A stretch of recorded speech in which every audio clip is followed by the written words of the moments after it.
Како полицаецот дошол до документите кои биле изнесувани од Министерство за внатрешни работи, ниту пак за каков тип документи станува збор.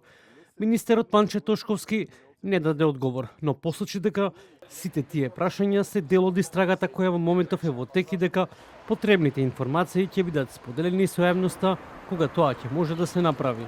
Сакам да им порачам на сите оние недобронамерници и предавници на родот свој, имајќи предвид на криминалците во Министерството за внатрешни работи, дека неселективно и безкомпромисно ќе се бориме против истите. Македонските граѓани заслужуваат полиција која што ќе ги штити, а не која што ќе ги рекетира.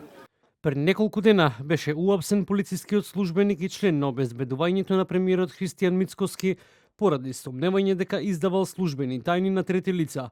Станува збор за Ангел Сарамаков од Велес, кому му е одреден 30-дневен притвор и против кого обвинителството за гонење организиран криминал и корупција отвори истрага.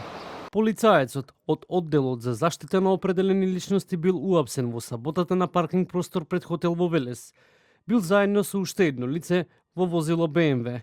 При претресот во автомобилот бил пронајден ранец со службени материјали од Министерството за внатрешни работи. По апсењето на полицаецот, од владата посочи дека истрагата треба да утврди што се случувало, како и дека безбедноста на премиерот не е загрозена.